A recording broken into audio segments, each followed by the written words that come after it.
favor busquemos Mateo 4, vamos a leer del versículo 18 al 22.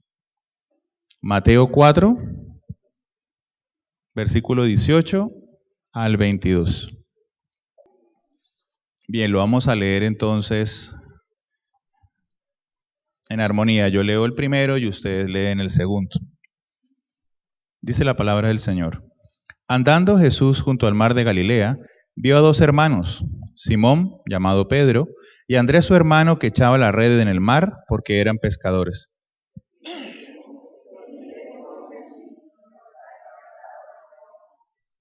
Ellos entonces, dejando al instante las redes, le siguieron.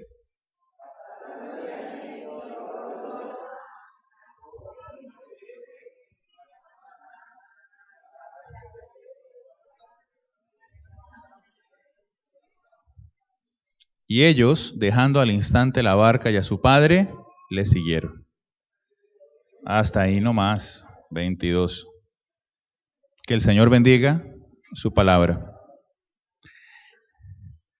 Como dato curioso, es bien interesante que los 4 primeros capítulos, de Mateo, condensan la vida de Jesús. 30 años de vida condensados en 4 capítulos. En el primer capítulo se habla del nacimiento en Belén, la huida de Egipto, luego el regreso a Nazaret, los años de silencio, los que la Biblia no habla sobre lo que Jesús hace, luego Juan el Bautista, la tentación, los 40 días de ayuno, y luego el comienzo del ministerio. Mateo y Juan hacen mucho hincapié en la parte más importante de la vida del Señor Jesús, su ministerio. Y es interesante en este capítulo 4, porque vemos un Jesús listo y preparado. ¿Se acuerdan? Acababa de venir de la tentación, de estar en el desierto ayunando 40 días, fue tentado por Satanás, supera la tentación, viene listo. ¿O no? Cargado, listo. Yo me imagino el Señor bajando, bueno ya, esto fue, para adelante es para allá, vamos pues, vamos a comenzar. Y lo primero que tengo que hacer, me imagino, decía Jesús, es conseguir gente que me ayude. Y empieza la recolección de los discípulos. Y es gracioso porque cuando usted va a recolectar gente para hacer algo, ¿usted qué hace? ¿Les dice la verdad de lo duro que eso va a ser? ¿O los endulza? No, hermano, vamos a hacer un grupo de limpieza. El templo es pequeño, no se preocupe. Eso en media horita ya salimos. O vamos a hacer un grupo de alabanza, solo los domingos. No creo que haya que juntarse solo los domingos. Vamos a hacer un curso, vamos a leer un librito pequeño. ¿Cuántas hojas era el que vamos a leer ahora? Va a ser duro para algunos. 500 hojas. O sea, el Señor Jesús siempre fue honesto. Y fue muy claro. Y muy claro en pocas palabras. A mí me impresiona la capacidad de oratoria del Señor Jesús. Sí, es el Hijo de Dios, pero la capacidad de oratoria, con pocas palabras, usaba muy bien los tiempos verbales. Cosas que a veces nosotros pasamos por encima cuando leemos la palabra. Leemos la palabra y la leemos a veces muy somero, como si fuera la revista o un periódico. Yo me pensaba a Jesús hablando con Andrés y Juan, los primeros discípulos, o con el mismo Pedro, cuando le decía a su hermano, oye, ¿este quién es? ¿Otro loco? ¿Otro predicador? El Señor no les ofreció nada en un principio que ellos quisieran o necesitaran. No les ofreció dinero, no les dijo aquí vamos a dormir, no les ofreció EPS, nada. O sea, vamos aquí, simplemente hay un ministerio y algo para hacer y quiero que ustedes vengan conmigo. El Señor Jesús siempre tuvo respuestas claras, de amor, pero claras. Si usted mira en el libro de Juan, en los primeros 2 capítulos, dice que Andrés y Juan, que eran discípulos de Juan el Bautista, vieron a Jesús. Y Juan el Bautista les dice, ahí va el Cordero de Dios, síganlo, y ellos van. Y le gritan a Jesús, Rabí, Rabí, que es maestro. Y Jesús se les devuelve y les dice, ¿qué buscáis? ¿Qué le parece esa respuesta para una persona que está consiguiendo gente que quiera trabajar con él? Si Jesús hubiera sido colombiano, les hubiera dicho, a la orden. ¿Me necesitan? ¿Se les perdió un igualito? ¿Qué pasó? Y yo me imagino que ellos se sorprendieron, tal vez esperaban una respuesta diferente. Maestro, sí, aquí estoy. Vengan, siéntense, aprendan. Ese que buscáis no significa solamente que quieren. Ese que buscáis significaba qué están dispuestos a hacer para encontrar lo que están buscando. ¿Qué están dispuestos a hacer para encontrar lo que están buscando? Si alguno pensó tal vez de que el trabajo con Jesús iba a ser sencillo, el mismo Jesús lo aclaró. En Mateo 8, más adelante para que lo lean, siempre le digo a la gente, usted quiere conocer la historia de Jesús, no espera Semana Santa a ver las películas. Lea los evangelios. No todas las películas de Jesús son bíblicas, hay cosas que son simplemente parte de la recreación, para dar un efecto dramático, etc. A Jesús le preguntan y Jesús está hablando sobre él dice, los animales tienen dónde morar, hay cuevas, hay cosas, pero el Hijo del Hombre, o sea, él no tiene dónde recostar la cabeza. Una llamada dura. Y una llamada dura que nos hace pensar qué es lo que el Señor está buscando o qué es lo que el Señor quiere de nosotros, que es la pregunta básica que nos va a llevar hoy en esta pequeña reflexión. Devuélvase por favor al versículo 19 y mírelo en su Biblia o en su teléfono. Jesús les dijo, venid en pos de mí. Y quiero que le ponga mucho cuidado a esa palabra, porque de eso vamos a hablar hoy. Venid en pos de mí. La traducción literal en el idioma original que fue escrito el Evangelio de Mateo, de esa palabra, venid en pos de mí, es vengan acá detrás de mí. Vengan acá detrás de mí. Y en una traducción que redondea o que nos muestra con mayor claridad, algunos teólogos, y yo comparto ese concepto con ellos, lo ponen en una sola palabra. Sígueme. Sígueme. Y Jesús les dijo, sígueme. Póngale mucho cuidado a esa palabra. Esa palabra está en un presente imperativo. Ese es el término verbal. Si nos recordamos cuando estábamos en bachillerato y nos obligaban a leer. Y las que son profesoras y profesores van a entender tal vez un poco. Presente imperativo, sígueme. Es lo mismo que háblame, entrégame. O un poco más agresivo, cállate, siéntate. Presente imperativo. Es una palabra que es casi una orden. ¿O no? ¿Ve qué estás haciendo? ¿Tenés tiempito? Acompáñame. No. Sígueme. Y yo me pregunto, ¿cómo una persona a la que los discípulos no conocían en ese momento puede llegar a tener tanta autoridad, tanto respaldo, tanta fuerza de espíritu dado por Dios en lograr mover a 12 personas a dejar todo lo que estaban haciendo para ir detrás?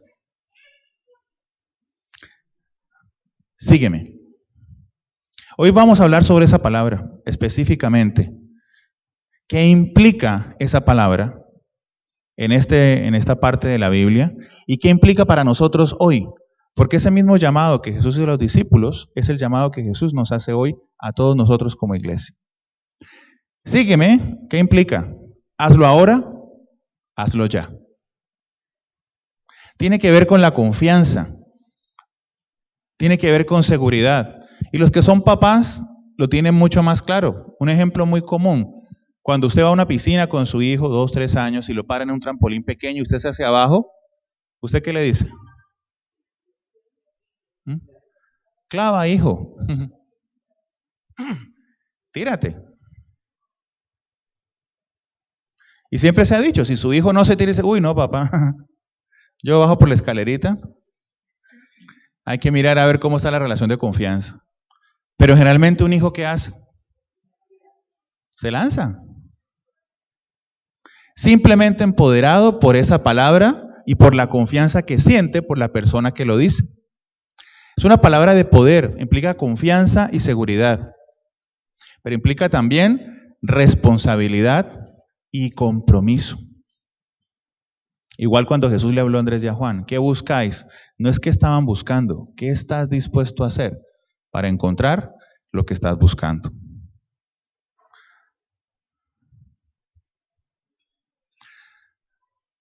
Aquí, ¿qué vemos en Jesús? Está recién comenzando, pero ya vemos que en su palabra hay poder y que Él está reflejando un mandamiento y un llamado. Sígueme, vamos a ver el primer sígueme, el sígueme de la fe. Y les dijo, venid en pos de mí y os haré pescadores de hombre. Miren que es muy interesante y siempre me ha llamado mucho la atención esta porción, porque los discípulos no estaban desocupados. El Señor no fue donde hay un montón de gente sentada. ¿Ustedes qué están haciendo? No, aquí tomando el sol. Quisieran hacer ministerio, quisieran venir. Síganme, no están haciendo nada. Entonces vengan y hagan conmigo. Los discípulos estaban ocupados. Pedro y Andrés, ¿en qué estaban? Trabajando. Eran pescadores. Y si ahora la pesca es un trabajo duro, imagínense en el primer siglo. Tenían que limpiar las redes, limpiar los anzuelos, desenredar las redes, limpiar el barco, echarle brea, porque eran barcos de madera, entonces tenían que estar preocupados del agua que entraba. Era un trabajo pesado, eran trabajos de todo el día. Y en el primer siglo no había luz eléctrica, entonces había que levantarse muy temprano, al alba, para aprovechar el máximo de luz.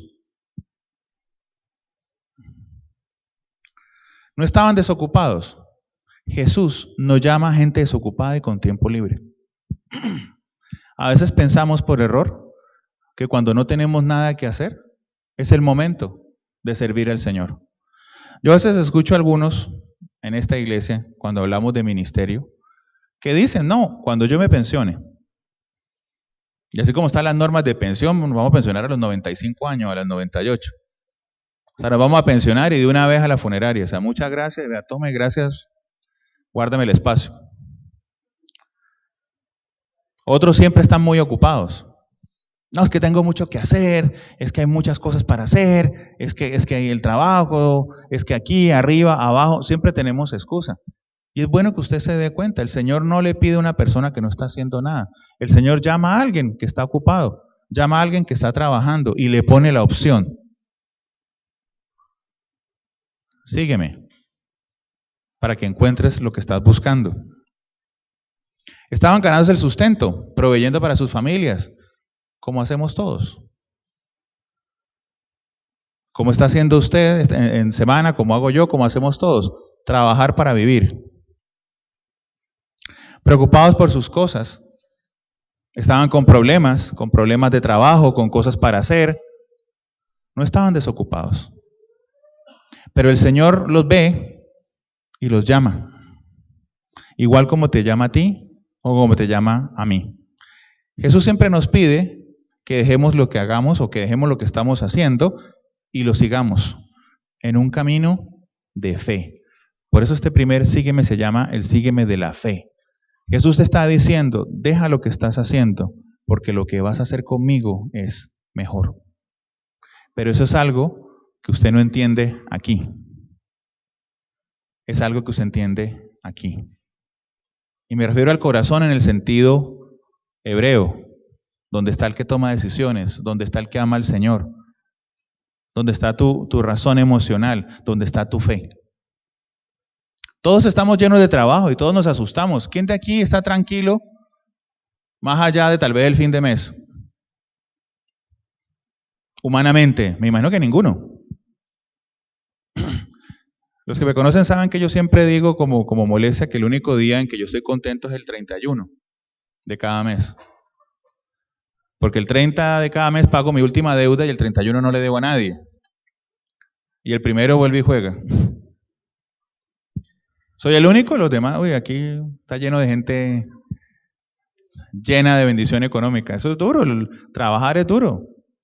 Cuando el Señor le dijo a Adán y Eva, y ganarás el pan con el sudor de tu frente, eso fue literal. Eso fue literal, el trabajo es duro. Por eso se llama trabajo, si no se llamaría relajo. Trabajo es duro, trabajar es duro, es cansón, trabajar no es chévere. Usted llega al trabajo y usted no haya la hora de irse. Y algunos vuelven a la casa y no vayan a la hora, volver al trabajo. Bueno, eso ya es otro problema. Pero trabajar es duro. Trabajar es duro. Estamos llenos de preocupaciones, estamos llenos de cosas.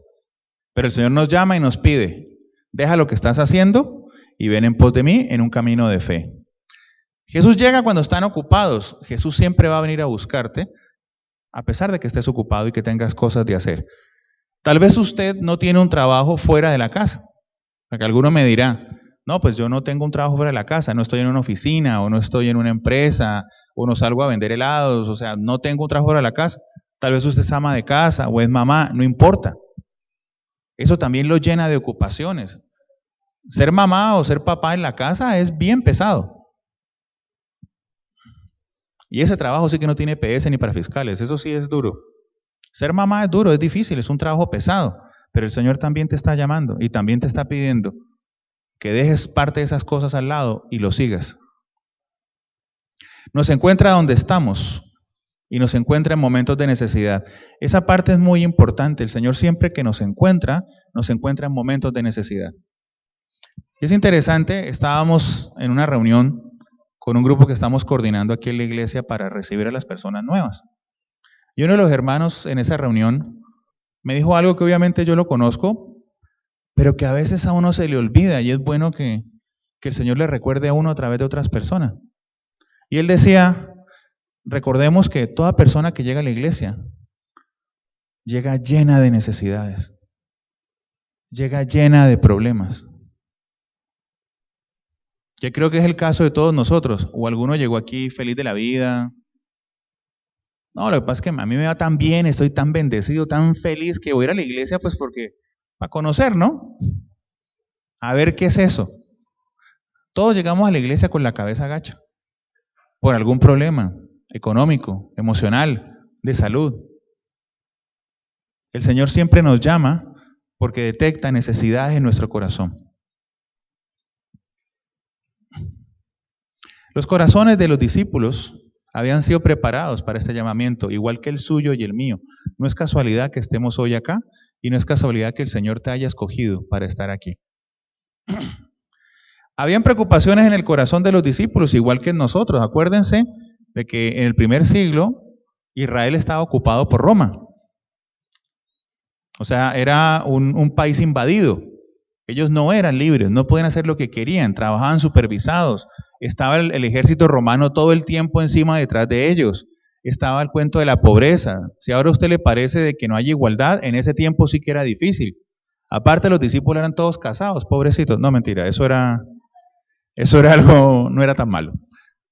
Pero era duro. Si ustedes leen los evangelios, ven que siempre se están refiriendo a la ocupación romana, al no poder tener su libertad. Habían grupos guerrilleros en ese tiempo, los celotes, que buscaban liberar a Israel por medio de la violencia.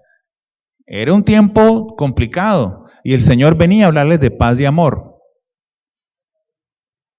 Ya había un faltante en los corazones de cada uno, como lo hay en nuestros corazones.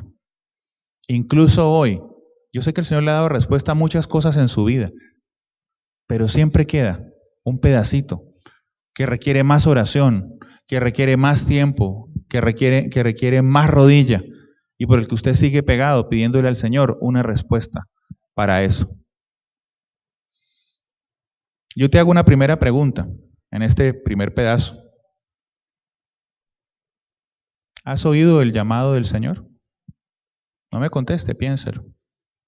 ¿Has escuchado ya la voz del Señor diciéndote, sígueme? ¿Ha respondido usted o le ha dado respuesta a ese llamado? Tal vez usted me va a pensar y decir, no lo he hecho, me falta. Sin embargo, yo lo quiero llevar también a pensar hoy. Mire su vida y vea cuántas cosas en su vida han cambiado desde que usted comenzó a venir a esta iglesia, desde que usted recibió a Cristo en su corazón. A veces nos damos muy duro, pero cuando empezamos a mirar en retrospectiva, el Señor nos muestra que hemos cambiado. Hay muchas cosas que usted pensó que jamás iba a hacer, que las está haciendo ahora. Venir a una reunión de madrugadores, hacer un devocional, orar cuando en la iglesia se hace el clamor, participar en un ministerio, dirigir una alabanza, pararse a dar una palabra. El llamado hace mucho está y nos ha llegado al corazón de cada uno. Pero es por fe que se vuelve un llamado real. Quiero que busque por favor el Salmo 139, 16. Salmo 139, 16.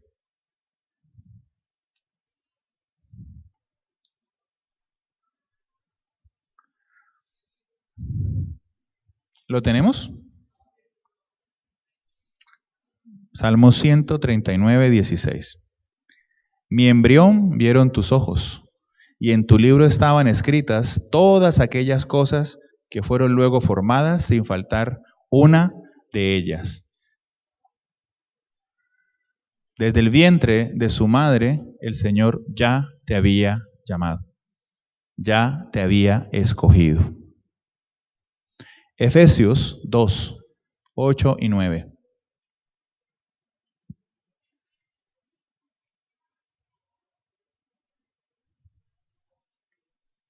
Efesios 2, 8 y 9.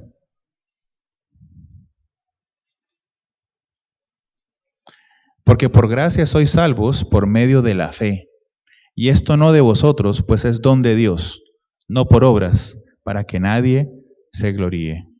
Por medio de la fe. La vida cristiana comienza y termina por fe. Empieza cuando yo creo que hay algo superior que está destinado para cambiar mi vida. Continúa cuando camino de la mano del Señor. Y termina cuando Dios me llama a su presencia y en fe espero llegar a Él. El camino de la fe es duro, ¿cierto? ¿O no? ¿O es fácil? Y hay algo que les quería comentar, pues me imagino que no todos lo han visto porque está en el devocional de hoy. Está en el devocional de hoy, que justamente porque el Señor sabe, habla sobre el caminar. Para los que no lo pudieron leer, lo leen más tarde y lo van a encontrar. Que nos habla aquí el devocional de caminar por fe. Dice que caminar por fe es dar un paso a la vez y descansando en Jesús todo lo que sea necesario. Caminar por fe es dar un paso a la vez y descansar en Jesús todo lo que sea necesario. Caminar por fe. Romanos 1:17, no lo busque que yo se lo leo. Dice, porque en el Evangelio la justicia de Dios se revela por fe y para fe. Como está escrito, mas el justo por la fe vivirá. ¿Y quiénes son los justos? Se supone. Acuérdense que somos los justificados, no justos de rectos, conscientes de derecho, porque ahí perdemos el año. Justificados, separados, apartados por el Señor. Somos llamados por fe a seguirle al Señor, igual que los discípulos. Y la respuesta de los discípulos, ¿cuál fue? Si usted mira el versículo 22 de Mateo 4, dice, y ellos, dejando al instante la barca y a su padre, le siguieron. O sea, dejaron su familia y su trabajo, sus ocupaciones, todo lo que era importante para ellos, y le siguieron. ¿Qué significa entonces? ¿Que tenemos que dejar de trabajar? No, ojalá. Ojalá el Señor decidiera mandar maná y perdices como en el Antiguo Testamento y las repartiéramos aquí en la iglesia en canastica, no tuviéramos que trabajar, nos dedicáramos al ministerio, pero no es así. Pero significa que cuando usted es cristiano y cuando el Espíritu Santo habita en su corazón, usted debe colocar todo en un segundo lugar y empezar a colocar este llamado del Señor en un primer lugar. Segundo, el sígueme de pescar hombres, versículo 19. Y les dijo, venid en pos de mí y os haré pescadores de hombres. El Señor fue claro, sígueme, pero también les dijo, ¿para qué? Os haré pescadores de hombres. El Señor no les dijo, síganme, vamos a construir iglesias, o vamos a hacer fundaciones, o vamos a hacer obra social. No digo que eso no sea importante. Pero ¿qué les dijo el Señor? Sígueme y te haré pescador de hombres. El llamado del Señor es un llamado muy claro y tiene un oficio muy específico. Nosotros como cristianos somos llamados a la evangelización. El llamado del Señor para nosotros es muy claro. No es un llamado a estar sentado, no es un llamado a hacer grupos sociales, no es un llamado incluso a dedicarnos 100% a fortalecer demasiado los ministerios, aunque son muy importantes. El llamado del Señor es muy claro y es un llamado a la evangelización. Y es un llamado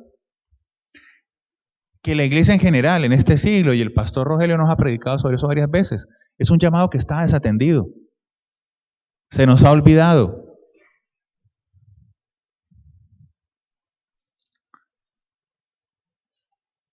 No estamos evangelizando. No salimos a compartir. Me parecía gracioso y lo miraba cuando hacía esta palabra. Ya ni siquiera los testigos de Jehová se aparecen en la casa de uno.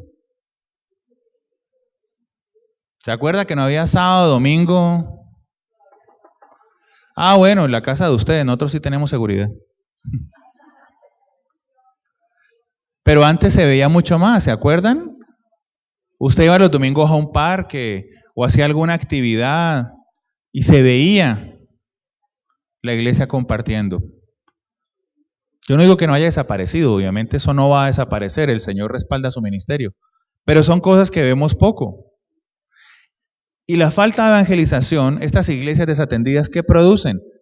Pocas iglesias llenas, o si están llenas por cosas diferentes a la palabra, van a un espectáculo, no van esperando escuchar una palabra o esperando qué tenemos que hacer o detrás de un plan. Encontramos muchos creyentes sin gozo, y eso lo ve uno sobre todo cuando uno va a otras iglesias, gente que está sentada, gente que cree, gente que el Señor ha tocado su vida, pero están fríos. Tienen un cristianismo triste, depresivo, están asustados.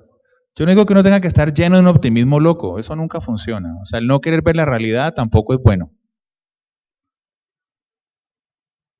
Pero tienen comentarios o frases que nos ponen a pensar en qué Dios cree usted. Y algunos son cristianos de muchos años.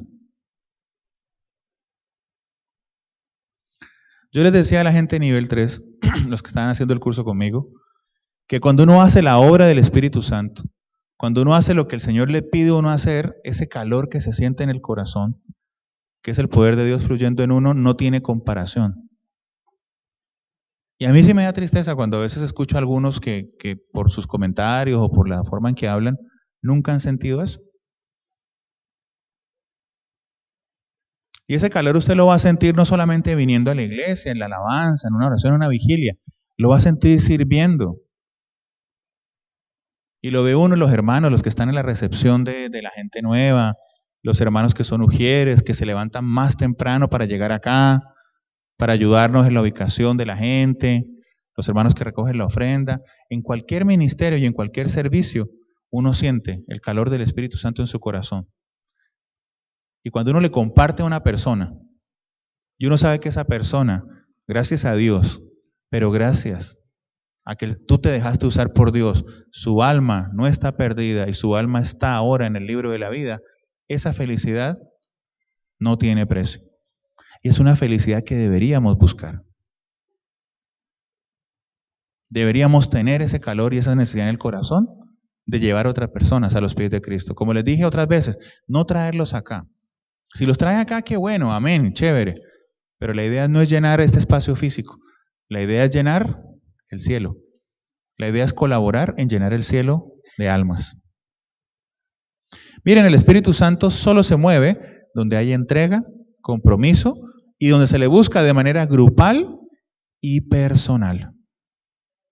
A través del culto, a través del devocional, grupal y personal. ¿Cuál es la cura para esta negligencia o cuál es la cura para esta tristeza que tenemos a veces algunas iglesias? darnos cuenta que hay que sembrar y que para sembrar y cosechar hay que hacerlo con alegría. Quiero que busque por favor 1 Tesalonicenses 2. Hoy sí vamos a buscar Biblia. 1 Tesalonicenses 2, versículos 19 y 20. 1 Tesalonicenses 2, versículos 19 y 20. El apóstol Pablo aquí le está hablando a la iglesia de Tesalónica y le hace una referencia supremamente importante con respecto a hablarle a otros de Jesús. ¿Lo tenemos? 1 Tesalonicenses 2, 19 y 20. Porque, ¿cuál es nuestra esperanza o gozo o corona de que me gloríe? ¿No lo sois vosotros delante de nuestro Señor Jesucristo en su venida? Vosotros sois nuestra gloria y gozo. Los convertidos, la gente que se acerca a Dios, la gente que se arrepiente y recibe a Cristo en su corazón, es la gente que debería llenarnos de gozo. Hay que ir más allá de los programas y de las personas. Hay que ir más allá de las cosas. A veces la iglesia se concentra en hacer cosas que son buenas, pero nos olvidamos de hacer algo que es básico y necesario. Nosotros somos pescadores de hombres. Usted cada vez que sale a la calle tiene una red en su mano. Usted no puede simplemente venir acá, coger la red y sentarse, y al irse dejarla acá para que aquí se la limpiemos y se olvida de esto 8 días. Y sé que es difícil y a mí también me cuesta, eso no es sencillo. Eso es duro, uno pararse, decirle a alguien, buenas, ¿cómo te va? ¿Tú sabías que Dios te ama? Hasta la policía le pueden echar a uno. Pero eso sí, ofrezcamos Jambal, Natura, eso sí, perseguimos a la gente, no mentira. Pero es verdad, nos cuesta. Y no es fácil. Y andamos sacando siempre excusas, no, cuando me lo encuentre, o si está en una mejor actitud, no, es que esto es una fiesta, yo cómo le hablo de eso, no, esto es de trabajo, ¿cómo le hablo de eso? Somos pescadores de hombres. Y a mí me da pena con el Señor porque yo lo reconozco, hay veces que uno ve gente que el Señor te la pone y te la pone 2 y 3 veces, y uno se hace el loco.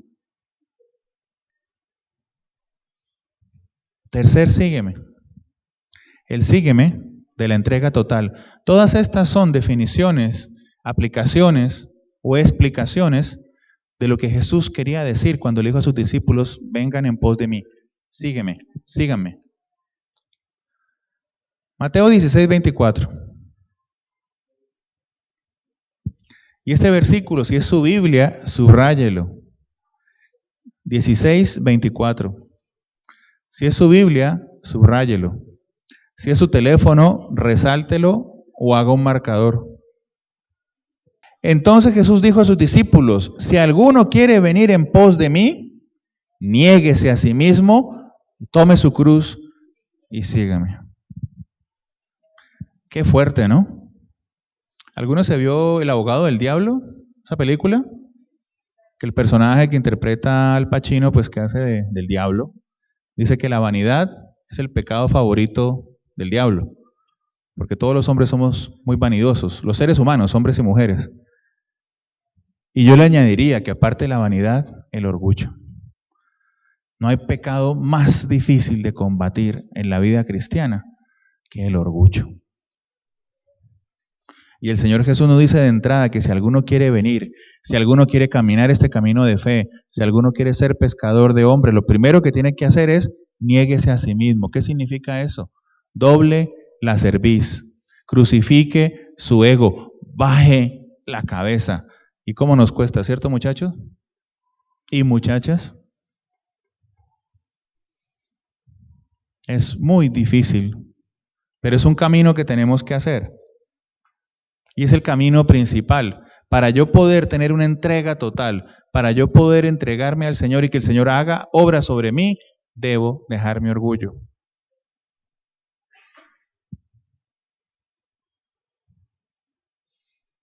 ¿Y qué es dejar el orgullo? Dejar de pensar que siempre tengo la razón. Dejar de pensar que a veces tal vez en la iglesia no se hacen las cosas como yo creo que deberían hacerse. Dejar de pensar que yo tengo una relación especial con Dios. ¿En qué sentido? En que está la Trinidad y yo. Lo que pasa es que en la Biblia no alcanzó a que lo escribieran, pero yo estaba ahí. Pensar que tengo trato especial con Dios. No, es que esto es para los demás. El Señor llama a los otros a seguir, a los otros a caminar, a los otros a hacer. Hacer excepciones en lo que dice la Biblia que tengo que hacer. Yo no puedo elegir qué partes me gustan de la Biblia para cumplir. No, es que esto sí, esto no, esto no es necesario. Eso era antes. La Biblia es muy clara en lo que dice que tenemos que hacer. Pero a nosotros nos encanta hacerlo a nuestra manera.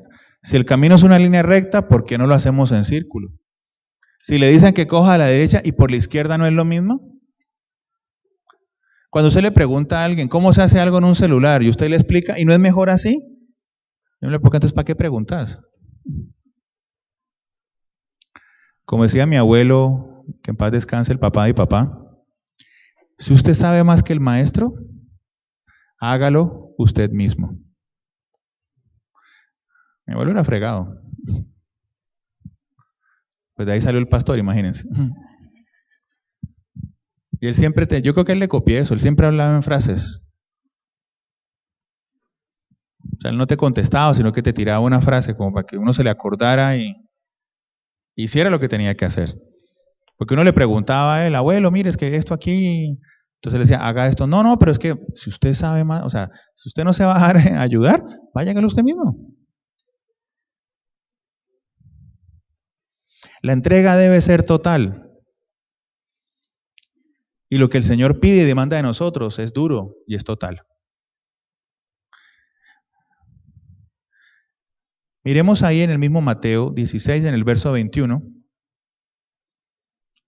Dice, desde entonces comenzó Jesús a declarar a sus discípulos que le era necesario ir a Jerusalén y padecer mucho de los ancianos, de los sacerdotes, de los escribas, y ser muerto y resucitar. Jesús les comenta a sus discípulos lo que va a pasar. Y Pedro reacciona. El viejo Pedrito. ¿Dónde está don Pedro que no lo veo? Ah, don Pedrito ahí, vea. Está orando, parece. No es mal que don Pedrito no es así como Pedro. A mí me gusta mucho el personaje de Pedro, o sea, no el personaje, sino que el Señor haya elegido una persona como Pedro. Porque aunque a todos nos gustaría ser Pablo y nos creemos Pablo, ahí está el orgullo, es que yo soy como Pablo. Uy, por Dios, ni cerca.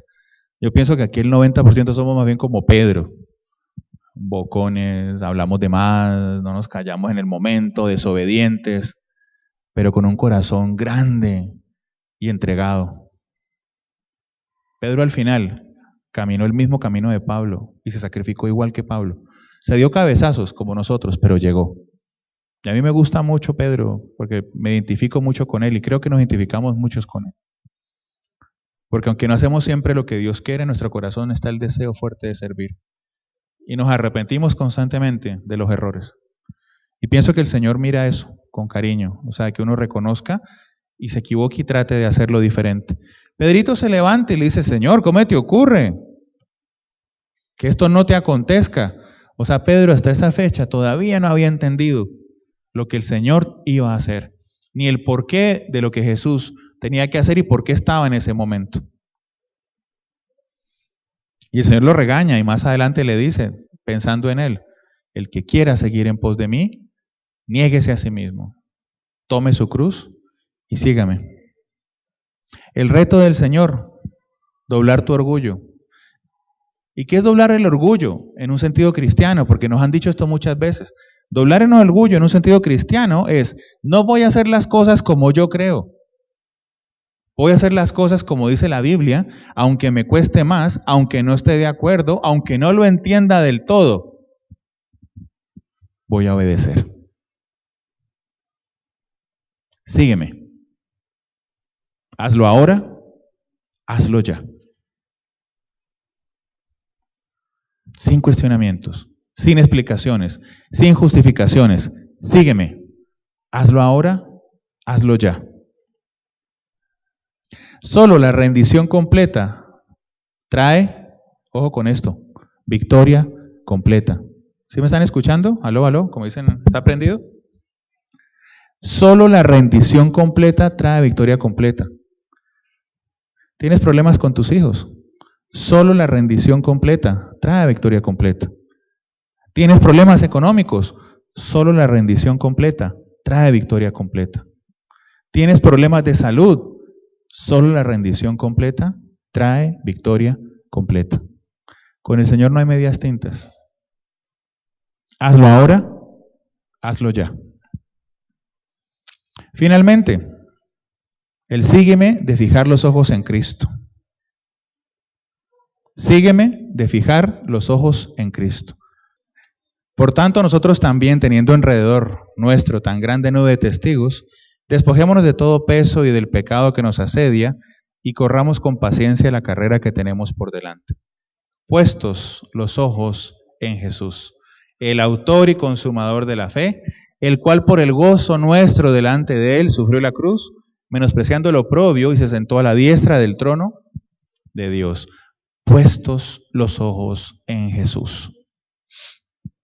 Si usted trata de seguir este camino que le estoy tratando de mostrar y trata de seguir al Señor en sus propias fuerzas, usted va a perder. Si usted cree que porque hace los niveles hasta el nivel 12, 24, 332, pero no pone sus ojos en Jesús, usted va a perder.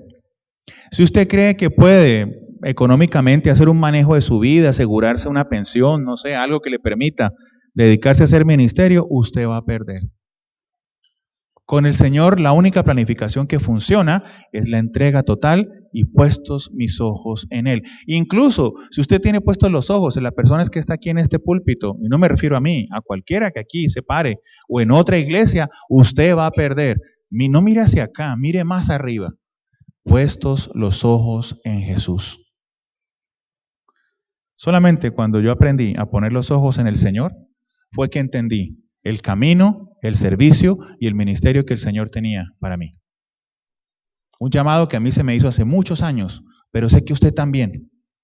Y que lo ha escuchado. Esta no es la primera vez que se le repite, pero es un llamado al que a veces tratamos, no sé, de voltear la cabeza, de cerrar los oídos, de entretenernos en otra cosa. El Señor te está llamando hoy y el Señor te está hablando con suma claridad. Y este año es un año en que nos hemos puesto, yo no sé si decir puesto las pilas, o más bien nos hemos acordado de lo que tenemos que hacer como iglesia. Y con el pastor Rogelio hemos estado orando y hemos estado trabajando por hacer evangelización, por llegar a otras personas. Se ha coordinado un grupo para recibir la gente nueva. Estamos trabajando por la iglesia, puestos los ojos en Jesús. Y el llamado es general. No es para nosotros solamente los que estamos aquí tiempo completo. El llamado es para usted. Hace rato el Señor lo llamó y lo sigue llamando. Y le está pidiendo, entréguese totalmente. Usted quiere que Dios bendiga su trabajo, que bendiga su parte económica. Entréguese totalmente. No podemos ser más como el joven rico. Es que tenía mucho y no lo siguió. Como otro que se le acercó a Jesús y le dijo, quiero seguirte. Bueno, ven. No, pero permíteme primero enterrar a mi padre. No es que el Señor Jesús no quisiera que fuera al funeral. Era una forma en que se refería en el Antiguo Testamento. Permíteme que mis padres mueran, que ya yo quede libre de ellos y entonces yo te sigo. Y el Señor le dijo, no, es ya, es ahora. Entonces los papás iban a quedar a la intemperie. No, si yo sigo al Señor, el Señor se ocupa de mis cosas y mis padres son parte de mis cosas. Mis hijos son parte de mis cosas. Mi trabajo, lo que yo quiero, lo que me gusta. Miren, el Señor habla muy claro y la voz del Espíritu Santo es fuerte. No la niegue más. No se ponga a pensar que usted no es capaz o que usted no sirve. Por favor, mire las hojas de vida de los discípulos. Excepto Pablo, que fue discípulo después directo del Señor, ninguno tenía mayor preparación ni mayor estudio. Siempre les digo lo mismo. Si usted ha hecho nivel 1 y lo preguntaban ahorita, ¿se acuerdan? ¿Que quién falta por hacer nivel 1 y solo creo que había una persona? Todos los demás que ya tienen nivel 1 tienen la formación que Jesús les dio en 3 años a los discípulos. Y miren lo que ellos hicieron. ¿Cuál es la diferencia? ¿Que ellos eran más capaces que nosotros? Con respecto a los muchachos, no lo creo. Pero su entrega fue total. Y se entregaron hasta el final, hasta la muerte. puesto los ojos en Jesús. Este es uno de los versículos que considero yo personalmente, la base y la fuerza de todo el ministerio de Cristo. El de Juan, ¿qué buscáis? ¿Qué estoy dispuesto a hacer? Venid en pos de mí, sígueme. Y puesto los ojos en Jesús. El Señor te llama hoy. El Señor te habla hoy, no soy yo. Yo solamente estoy hablando lo que Dios puso en mi corazón. Y de verdad de corazón espero que no nos llenemos más de excusas. Y que de ustedes parta la pregunta hacia cualquiera de los que estamos en la iglesia. ¿Qué hay para hacer? ¿En qué puedo colaborar? Como alguien me decía alguna vez, póngame a hacer algo. Y lo citamos a 3 reuniones y no vino a ninguna. Y no lo veo hoy tampoco, creo. Pero bueno, tuvo la intención. Acuérdense que el Señor evalúa corazones. Mi esposa a veces me critica porque a veces me enojo y empiezo, ¿por qué hablas así? El Señor te está viendo. Sí, es verdad, y Él conoce mi corazón. ¿Yo para qué lo voy a engañar? O sea, me pego en un pie, oh Dios, qué dolor. Gracias Dios por la mesa y por mi meñique que se partió. Con eso no justifico pues que digamos cosas feas, pero a veces sí uno tiene que hablar desde su personalidad, desde su corazón. Lo importante es el corazón. Lo importante es si estás dispuesto a escuchar el llamado. Solamente quiero terminar diciéndole algo, porque aquí ya tengo un enredo que me demoraré en descifrarlo. Es que ya era tarde. Bueno, cuando el Señor Jesús, si no me equivoco, es Juan 2:12, ya no estoy seguro. Ya había resucitado y le estaba hablando sobre el ministerio y habla con Pedro y le dice, Jesús le dice a Simón Pedro, hijo de Jonás, ¿me amas más que a estos? Y Jesús le responde, tú sabes que te amo. Perdón, Pedro le responde y Jesús le dice, apacienta a mis corderos. ¿Sí es Juan 12:2 o no? Bueno, 21. Sí, aquí tengo ya. Gracias. Pablo ya sabe, ¿no? Entonces en Juan 21, del 15 en adelante, encontramos que Jesús está hablando con sus discípulos. Y viene este diálogo tan interesante de Pedro, en que el Señor le pregunta 3 veces si lo amaba. Y Pedro obviamente entiende que Jesús hace referencia a la negación. Cuando Pedro niega a Jesús. Pero también Pedro entiende que el Señor lo ha perdonado. Pero obviamente Pedrito, siendo como es en el versículo 21, dice, cuando Pedro le vio, dijo a Jesús, Señor, ¿y qué de este? Refiriéndose a Juan. ¿Qué es lo que a veces hacemos nosotros, cierto? Bueno, y ya, ¿y por qué conmigo? ¿Y por qué la llamadera? Pues listo, ¿y este otro qué? ¿Y por qué, no sé, Alberto, Jaime, Armando, cualquiera, fulanito, fulanita? Y la respuesta del Señor es tan clara. ¿Qué dice el 22? Jesús le dijo, si quiero que Él se quede hasta que yo venga, ¿qué a ti? ¿Y qué más dice? Sígueme tú. Esa es la última excusa que tenemos. A mí me da risa y qué bueno que está mi hermano acá, porque hace muchos años, cuando cantábamos esa canción, heme aquí, envíalo a Él, ¿se acuerdan? Yo sé que Él se acuerda. Nosotros nos paramos al lado de papá, Él a la izquierda, yo a la derecha, y cuando cantábamos decíamos, he aquí, Señor, envíalo a Él. El Señor nos llama y nos dice, si el otro hace o no hace, ¿a ti qué? Sígueme tú. Y sé que he hablado mucho de esta palabra, pero los que son profesores saben que la constante repetición asegura y asimila mayor retención del aprendizaje. Y sobre ese punto es que quiero trabajar. Sígueme. Hoy el Señor te está diciendo, con todo lo que hablamos, con todo lo que explicamos, sígueme. Ya lo único que falta es la respuesta que tú quieras dar. Y les digo algo que les dije el 24 de diciembre del año pasado. ¿Va a responder este año? ¿O se va a esperar a que yo otra vez, tal vez en diciembre, que siempre me ponen, les hable de las promesas del próximo año? del 2020. No espere más. No lo piense más. Decídase. Sígalo. Levántese y venga en pos de Jesús, que es el único camino. Vamos a ponernos de pie. Vamos a orar.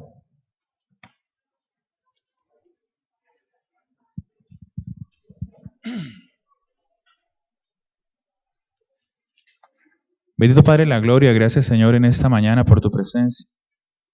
Gracias Dios porque en tu amor y misericordia has decidido llamarnos. Hemos sido escogidos, Señor, no por nuestras habilidades ni por nuestras aptitudes, simplemente por tu misericordia. Gracias Dios porque queremos hoy poner nuestras pocas habilidades, nuestras pocas capacidades a tu servicio. Y queremos convertirnos hoy, Señor, en pescadores de hombres. Pon en nosotros el querer como el hacer y permítenos, Padre, encontrarnos con la fuerza de tu Espíritu Santo para cumplir la misión que tú nos dejaste. Gracias Dios por este tiempo, gracias Dios por esta mañana y gracias Señor porque tú caminas tomándonos de la mano. Apriétanos fuertemente y no nos sueltes, como ese niño pequeño que va a cruzar la calle y su padre lo toma firmemente de la mano para que no le pase nada. Tómanos así, Señor, y tómanos firme y no nos dejes, a pesar de que nosotros queramos, en el nombre de Jesús, en el poder del Espíritu Santo. Amén y amén. Que Dios nos bendiga.